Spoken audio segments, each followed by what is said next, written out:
here I have this long fabric. For the length, I have about 26.5 inches, and for the width I used 4 inches. Okay, and after that I have this long elastic band that measures 9.5 inches. You can make it 9 inches or 10 inches.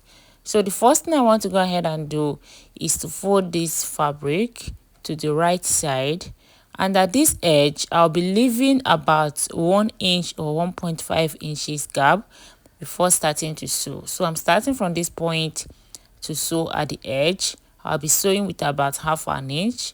Then when I sew, I'll get here and I'll also leave about 1.5 inches. That means I'm sewing from this point to this point that I just marked. So after stitching it, this is what I have. So now from here, I'm going to turn it over to the right side.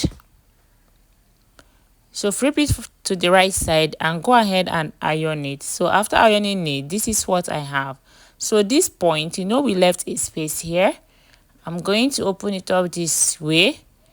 Now this edge as well, I'll open this edge as well. Then I want to join these ends together. So I'm going to place it right side facing right side, and I'm going to sew like this from one edge to another. So I'm going to just stitch the both to join them together. Right side facing right side, I'll stitch with half an inch. So after stitching it, this is what I have. Now go ahead and open it up like this. Just place it like this, and here you will have an opening here. So this opening is where we'll be passing our elastic band.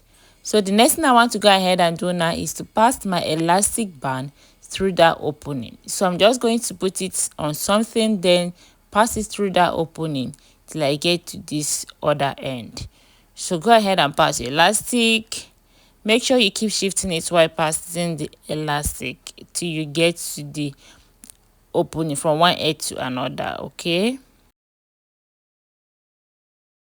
so when the elastic is out from here, is either you go ahead and hold it this way and tie it, or you can just go over to sewing machine and stitch the both ends together.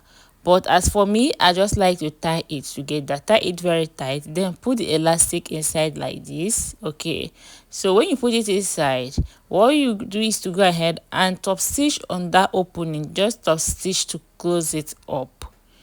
So after top stitching it, this is what I have. This is a very simple step and it's very nice, very beautiful. This is what you have after all the stitches.